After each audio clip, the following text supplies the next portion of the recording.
The episode opened with a girl talking to her boyfriend. He was asking her for money like a true brokey. He wanted her to go out with him and promised to put out if she did. She tried to kick him to the moon, but he blocked it effortlessly. Then he kicked her back and smugly said, "Equal rights, equal less." Damn! He went on to criticize her for not being a good girlfriend. She called him a tuna head. The scene then transitioned to Momo Ayase sitting in class with her friends. They were criticizing her for dating a guy like that. Momo explained that the only reason she went out with him was because he looked like Ken Takakura. She moped around, lamenting how all she really wanted was a boyfriend like Ken Takakura. She was down bad. They're killing me right now. Elsewhere, a boy wearing glasses was getting bullied. Momo stepped in between him and the bullies. She gave them the death stare intense enough to make one of the bullies poop his pants a little. She called them all losers and walked off. The boy was mesmerized by her beauty. Summoning his courage, he approached her. He told her he knew she had only spoken up because of their shared belief in extraterrestrials and the occult. Momo was surprised and immediately told him that she didn't believe in that kind of stuff. He began to nerd out about UFOs and the occult. She cut him off, saying she didn't care because she had just been dumped. She added that maybe that was why he didn't have any friends, because he cared too much about the occult. The boy was stunned. Momo apologized, but the damage was done. He looked like he was about to crash out emotionally. She picked up his book and handed it back to him. Then she clarified. She didn't believe in aliens, but she did believe in ghosts. That made him laugh so hard that he peed a little. They began arguing, frustrated that neither believed in what the other believed in. She told him her grandmother was a medium. The debate escalated. Each mocked the other's worldview. Why do all romances start with people hating each other? Her friends, watching from a distance, knew what was up. They could tell Momo had a crush on the boy. He had the aura of a reverse Duke Dentist. The two dared each other to visit places where they might encounter a UFO or a ghost. Cut to an abandoned building. Momo was on the phone with the boy, nervously whispering how creepy the place was. My reaction, as soon as I saw this place. That day, for no particular reason, I decided to go for a little run. The boy told her the abandoned Nagi hospital was a known UFO hotspot. He said that if she went to the roof, she might get abducted. When she asked what that meant, he replied that's when aliens would take her and do experiments on her body. She asked if that had ever happened to him. He replied that he wasn't sure. Usually, when someone was abducted, their memory got erased. She asked if he had found her location yet. Again, if I saw this place. Oh, hell no! He gathered his courage and began walking down the dark tunnel. She told him the place was super haunted. He asked if she had ever seen a ghost. She said no. He told her she was crazy for believing in something she had never seen. She repeated that her grandmother was a medium. Her grandmother had raised her after her parents died. He said he was sorry to hear that. Momo opened up about a ritual pose she used to have to hold while walking to school. The boys would laugh at her. If she didn't do it, her grandma would get mad, and that made her feel worse. Even the boy she liked joined in mocking her. She said she hated her grandma for that and hadn't spoken to her for a long time. But what really hurt wasn't being mocked, it was that her crush had made fun of someone special to her.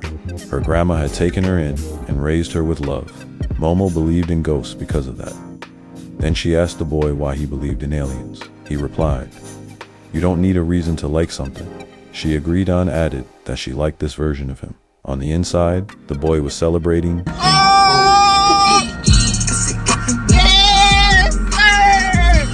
as he spoke and told her she was easy to talk to. He noticed bloody footprints approaching him. Then he saw Diddy with baby oil. Just kidding. It was a pervy grandma. She told him he could suck on her nipple if he let her inhale his Jimmy Dean. He did what any sane person would do when invited to a Diddy party. He ran for his life. She chased him, yelling that she liked it when they ran. Now, I tell you what, I like you and I want you. Now we can do this the easy way or we can do it the hard way. The choice is yours. Momo warned him that if she outran him, she'd curse him. The boy got caught by Turbo Granny. Momo ran to help, but the lights went out. 3 strange-looking beings appeared. She tried to run too, but got caught. They ripped her clothes off. That's weird. That's weird. Kind of weirding me out. She woke up to 3 aliens surrounding her. They told her they were friendly. She snapped at friendly guys don't strip girls naked. She tried to escape, but couldn't. The aliens explained that their species was all male.